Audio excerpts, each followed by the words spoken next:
the places I've been. It never changes like them, like an old friend that can come and go.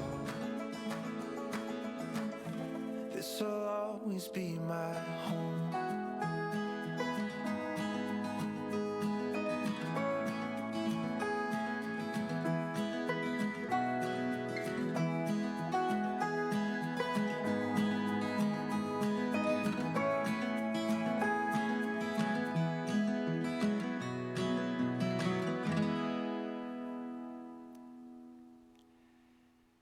Well, it is so good to have all of you joining us online and at home. Just invite you to come and be a part of this. And of course, last week, I talked about just how I kind of got thrown into all of this, where I had to go and pick up my kids for spring break, which of course turned into not just, a 1 week, it turned into, bringing them back for the rest of the semester in this, and just all that involved. But that was only part of the story, because I also gave a ride to one of my daughter's roommates or friends that was up at NAU.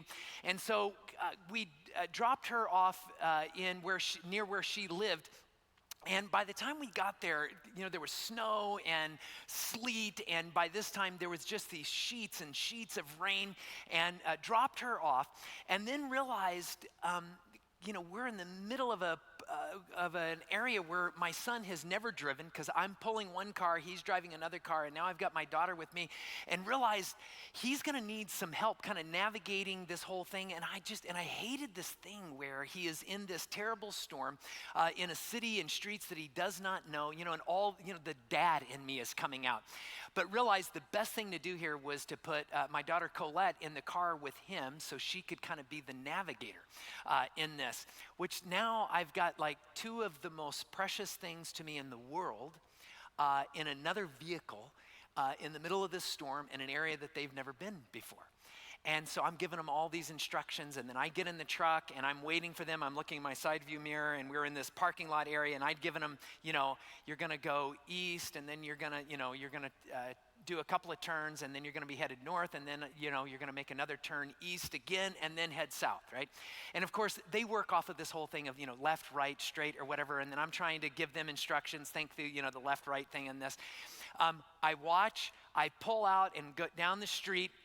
Of course, I'm pulling a vehicle, and I make my first turn, which is a right turn, and I think that they're, a few cars back behind me, and as I make my turn and I'm getting close to the on-ramp for the freeway, I look back, and they're going off the instructions that I gave them, only they're one set behind. And so instead of turning right, they turn left, and I'm looking in my rear view mirror, and I see them make this left turn and go the opposite direction. And there's just this feeling in this terrible storm in the middle of someplace they've not been.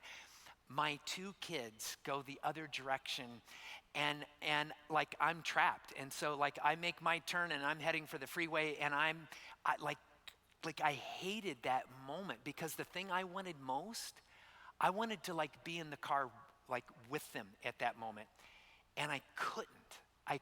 There was this disconnect that it kept me from what mattered most to me in all of this. And I share this part of the story because it just fits so much of what we're going through right now in some ways.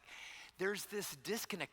We're using this word that we've not really used in our culture before, right? Social distancing, relational distancing, and all of a sudden there's this need, because of the coronavirus, to be distancing ourselves in this.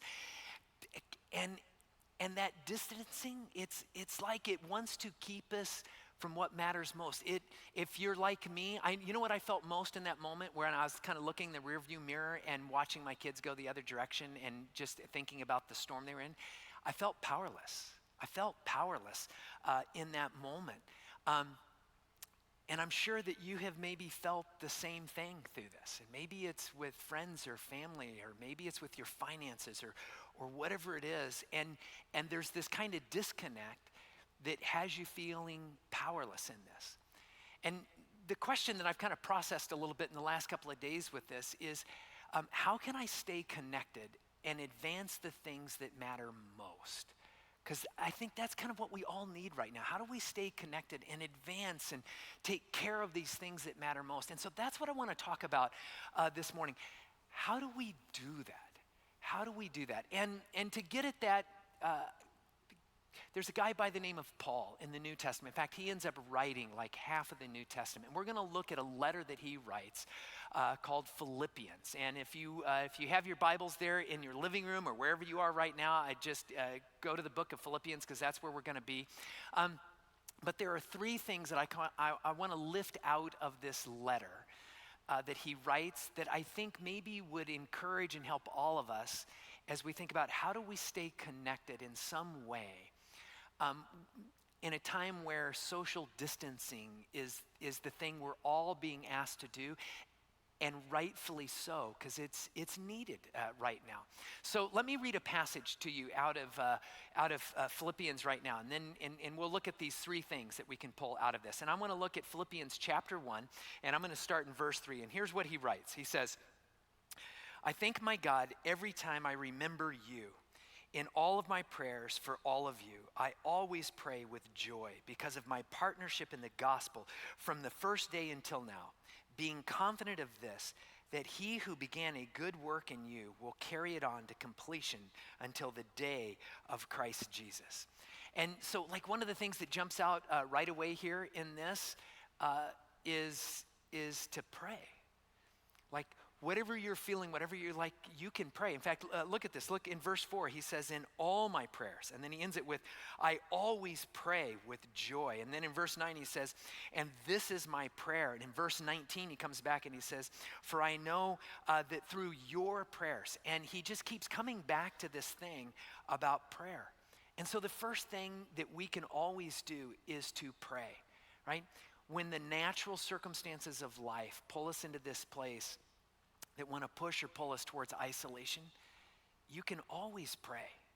You know, watching my kids like in the rearview mirror and just like, oh my gosh, what am I going to do? I made my next turn. In fact, I initially tried to turn around, but because I'm pulling another vehicle, like I stepped on the gas and went like that, and all the rain and the sleet, I could hear my back tires just started to spin. And it's like, and I'm like, nope, we're going to go straight. And I was in the right-hand lane, and it's just like, and as I started to get on the on-ramp of the freeway, I found this spot and I just pulled over. Like I couldn't get on the freeway because these, you know, my kids are back in that car some other place in the middle of this storm. And as I pulled over, like the first thing I just thought about was this thing of like all the things that I have tried to teach them over the years, right? And so if you're a parent, you understand this. Like remember when you were teaching your kids how to drive, and there's all of these things, and you think about the storm that they're in, and you know, I'm thinking, you know, like if you start to slide, you know, you got to pump your brakes and the distance, and it's just all of these things. I wish I was in that car so that I could remind them of all of these things, and like I couldn't, right? And you know, when you're teaching your kids those things, we as parents, we have that certain tone. There's that voice we have, that teaching voice we have with our kids at times. In fact, and you may not realize that if you're a parent. I know this because sometimes when I use that voice with my kids are like, "Dad, you're using your pastor voice on us right now." And it's just because that's that kind of that same voice or whatever. In fact, if you're a teenager or a kid right now and you're with your parents and your parents are looking like, "I don't have that right now," just to help them out, and like take a minute to do this. Give your parents your best impression of their teaching voice right now. Yeah, just give them a quick example of that. Yeah, because we all have this as parents.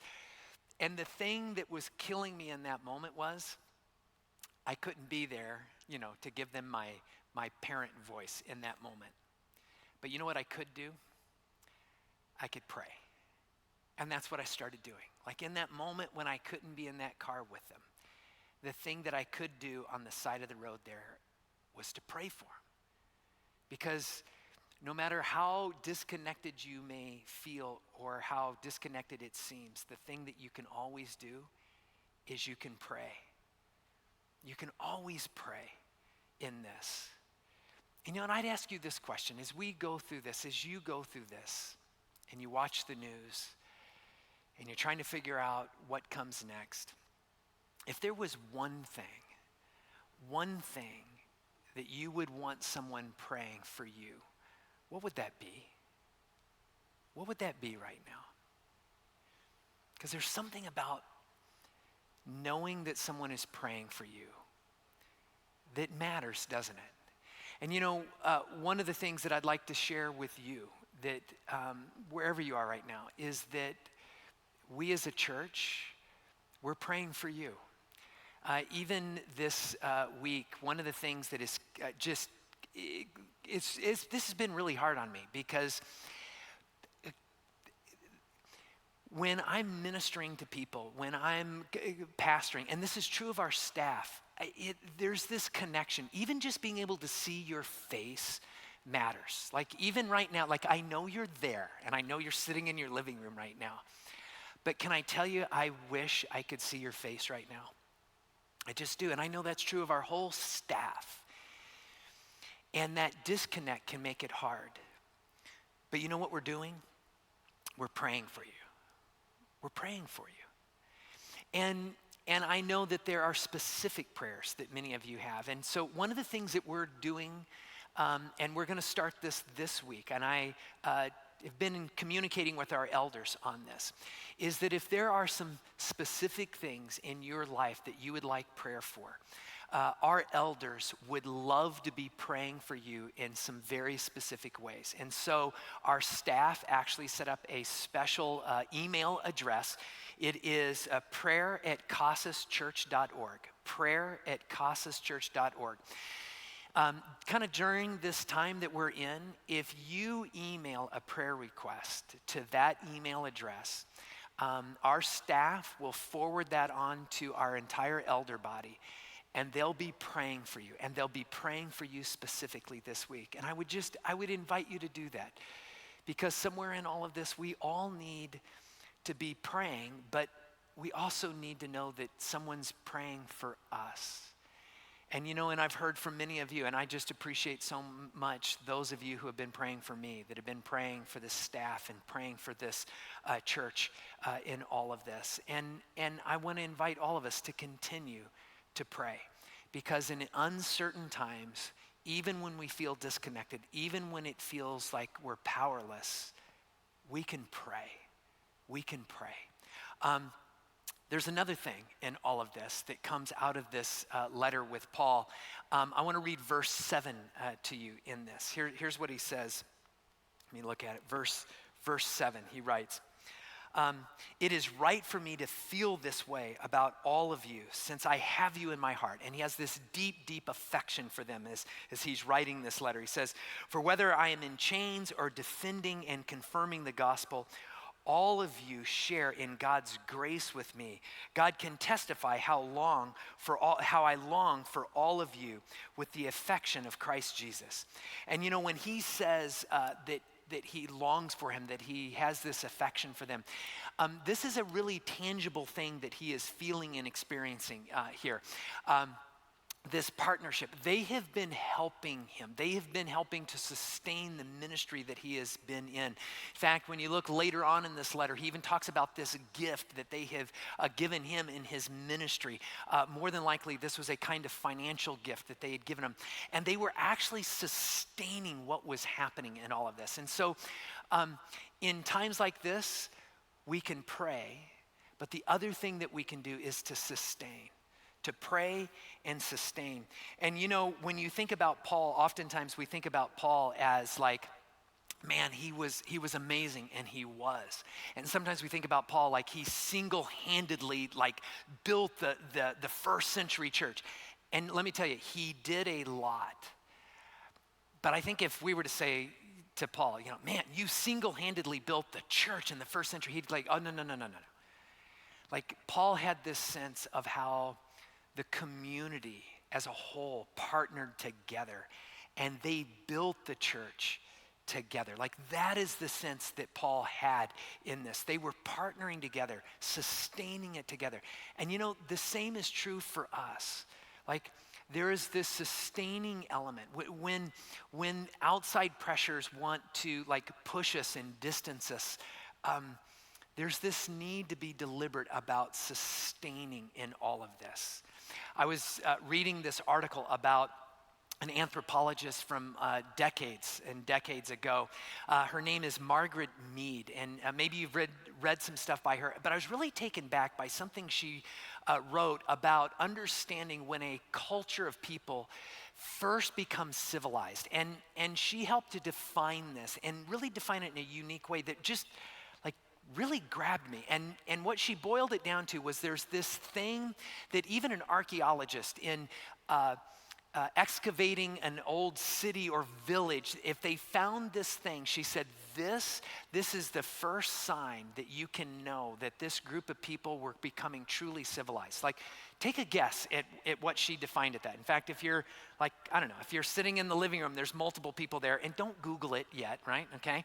But take a wild guess, just for a second. Say it out loud, wherever you are right now, what this might be, all right? Here's what it was. That if they dug up a skeleton of someone and found a femur that was broken and healed, she said that was the first sign that you knew they were becoming a civilized culture. And of course, right, the femur is the upper leg bone. And here's why. If you break your femur, you break that leg bone, there's no coming back from that on your own, right? Not even John Wick, Rambo, none of they may be tough. They can break an arm, they can break a rib, they can get all cut up and they're tough guys, they can pull out of that, right? But not their femur. And her point is this, that in order for someone to recover, it means that there was a community that came around that person and sustained them, that cared for them, that made sure that they had food, that they were nurtured. Like she said, there's this dynamic that you see that for someone to recover from that, they had come together to sustain one another. And I thought about that, and I thought there's an equivalent to that for the church. That there are these things that matter most, and are we sustaining these things? The mission and the vision of this church, it doesn't stop because we're in a crisis. In fact, it becomes all the more important. And it can be hard. This is on my mind. This is on the mind of your staff. We think about this, that in times like this, it's so easy for a culture to just boil things down to small things that seem so important, but they're not the big things, right? There's runs on toilet paper and toothpaste or paper towel or whatever it is, right? But our mission and our vision as a church, it doesn't stop. It doesn't stop. And maybe in times like this, it's more important than ever. I wish I could look all of us in the eye and remind us what it means to say, we don't turn towards a kind of religion that is about obligation. That everything we've been teaching for decades around here is about turning towards Christ and understanding what it means to live out of an identity with Him, to find our security in something deeper, even to the point of when it means that we live in sacrificial ways so that we can sustain and care for one another. And not just our community as a church, but to love in the most tangible of ways, like the community around us. And so part of my challenge here this morning for all of us, part of the way we stay connected is that we don't let go of the deeper reasons for why we come together as a church. And so I want to talk about 3 ways, just real quickly here, 3 just real applicable ways that we can help sustain what matters most in this. And the first thing is this. I want us as Casas, as a church, to sustain wherever you are. Wherever you are, I want you to be this sustaining force wherever you are. You think about we're in this time where with social distancing, we're scattered all over the place.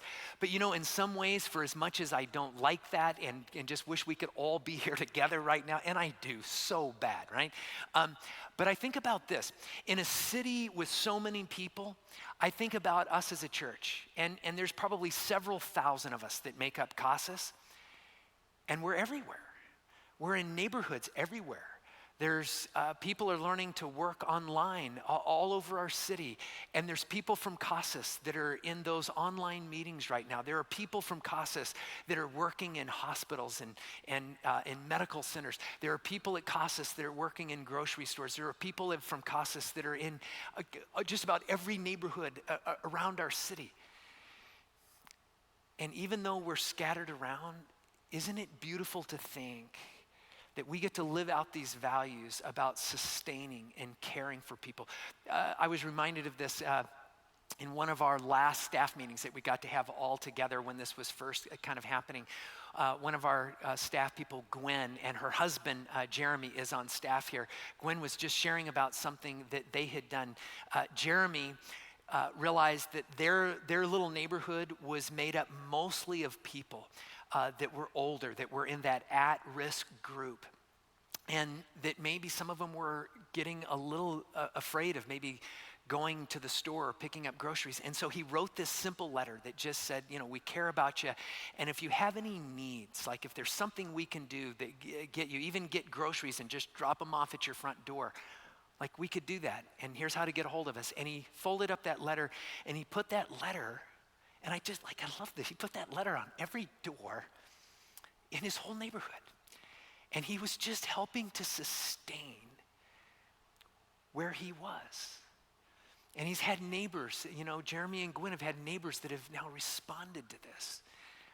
What would it be like if several thousand of us that call Casas our home just became this force for love in the most tangible ways, even where it was sacrificial, even if it meant we gave up a little something that we had for someone around us that just needed it, right? Like we do something for the cause of Christ in the most beautiful of ways. And so can I challenge you that as a part of this church, that you would help sustain wherever you are? And I know I'm asking a lot, but even if it's sacrificial, like trust the God that is in you to let you be a force to do that in the most beautiful of ways, because you can.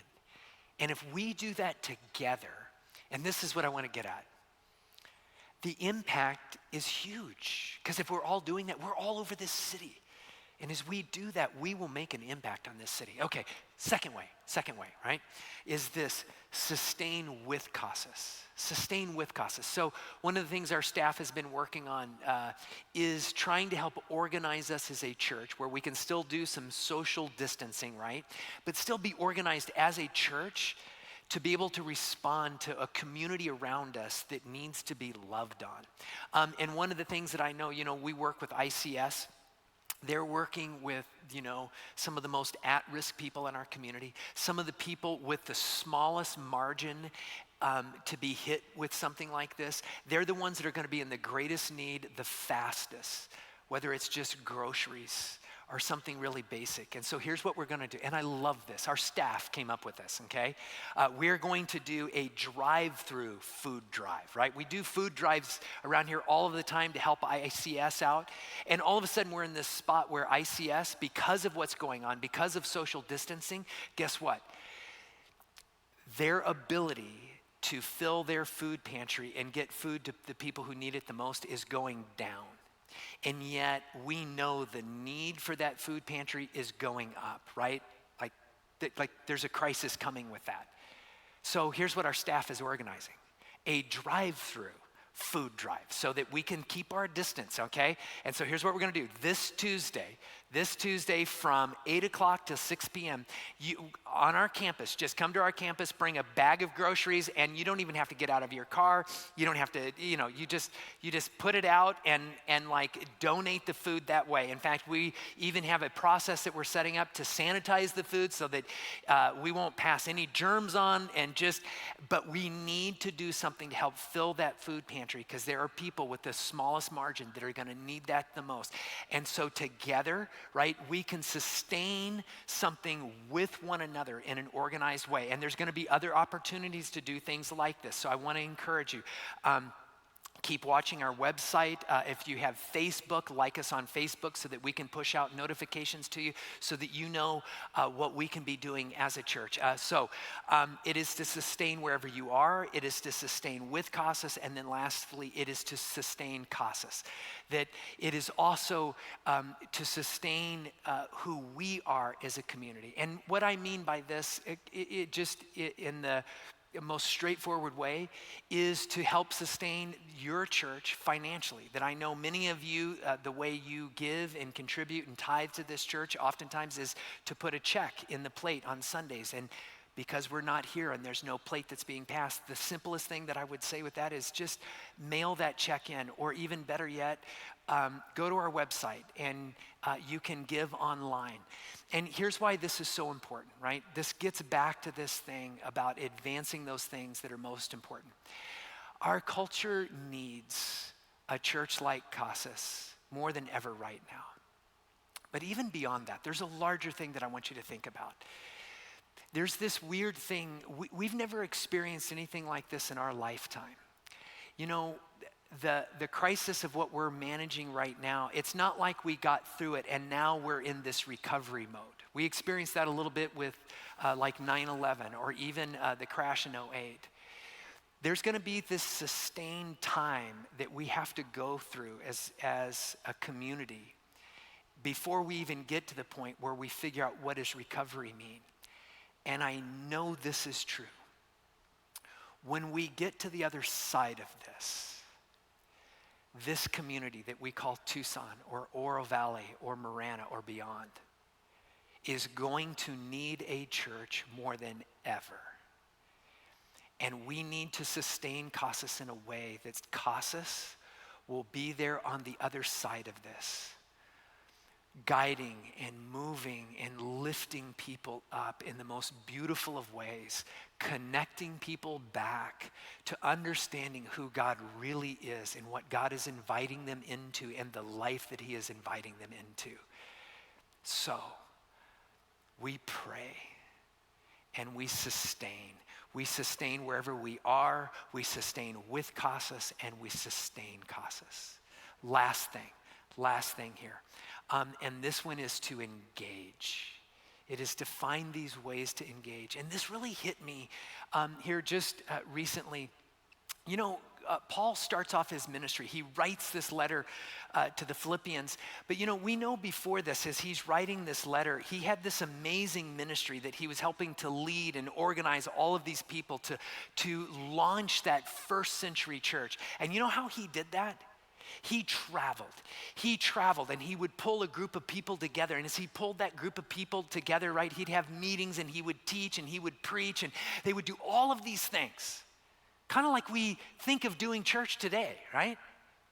And then something happened. He got arrested. And he's put in jail. He's put in under house arrest here and probably never got out. By the time he writes this letter, he never gets to get out and go and organize anything else. He never gets to travel again. Like he is stuck. And yet what I love about Paul here is he finds a way to stay engaging. The only way he knew how to engage it, you know, before this was he would travel and he would meet those people in face to face. And oh my gosh, I understand that. Like the thing that is so hard for me at times in all of this is that it's to see your faces. Like quite honestly, I knew that was a thing for me. Like even when I preach, even when I minister, to see a face and to feel like, okay, they're getting it or there's still a need there. Like I've depended on that in my own ministry so much, just that felt connection. And I would imagine Paul experienced the same kind of thing. But when he writes this letter, he doesn't get to do that anymore. He doesn't get to go to a synagogue and sit down and see those faces and pull them into this more beautiful thing. Like, I think about what we've taught for years around here. Looking into people's faces and lifting them up with a sense of dignity that only Jesus Christ can give and pointing them to that identity that they can have in Christ. But like if we can't see your face, like how do we move forward in it? And you know what I'm struck by? Paul starts writing letters. And if he would have never been disconnected the way he was, if he would have never been put in prison, if he would have never lost that opportunity to travel, to go to synagogues, to pull people in, you know what he would have probably never done? He would have never written letters like Philippians. There'd be like half the New Testament you and I wouldn't have. But he found a way to engage. He found a way to innovate in this thing that became this new, more beautiful thing. And talking with the staff this past week, it's like we realized, we're going to get through this, and we will. There's going to come a day where the coronavirus will be a thing of the past. But here's what we talked about on staff. We're never going back to the old thing as a church. It's not like the day this is all solved and no one's worrying about catching the coronavirus, that we're going to go, okay, let's just go back to doing church exactly how we did it before. We all talked about, we think God's actually going to do something through this, that if we will pray, if we will sustain, if we will seek God and just innovate and adapt and let Christ lead us forward, if we find these ways to engage, God's going to change the potency of what we can do as a church. And we'll probably never go back to what we were before. It's going to change again, but what if God does something through our church and other churches across our nation in the most beautiful of ways where we become more potent than ever? That's what I'm praying for. And that's what I'm asking you to do. Find ways to engage. And our staff is leading out in this. Our children's ministry realized there's all these parents and they've got kids at home and that's why they did that thing that they did at the beginning of this service, because they realized if you're a parent of young kids, you've got some kids at home and maybe there's some fears, maybe there's some things you're trying to calm.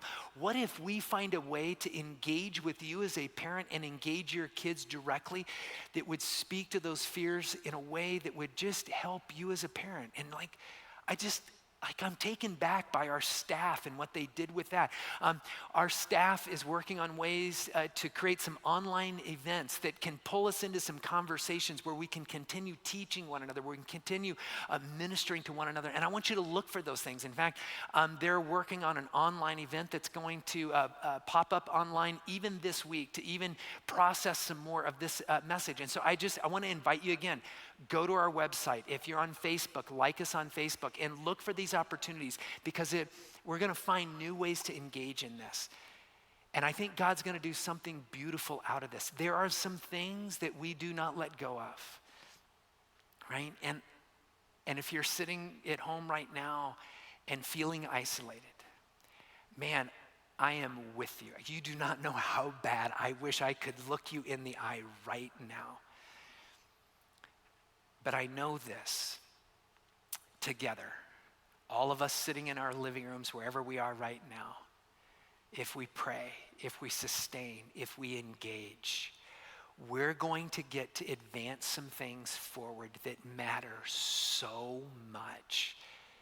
Beautiful things that our neighborhoods and our places of work need desperately right now. And so I want to invite you to come together, even if we can't physically be together, to pray, sustain, and engage. And we will get to see what God does. Now, don't click the pause button just yet, okay? Because our worship team are going to come out right now, and they're going to lead through this song that I want you to be a part of. And then Abby's going to come, and she's going to close us out with some information that I want you to have. So just stay with us through this song and with Abby here, and look forward to just being with you in a whole new way in the days and weeks to come.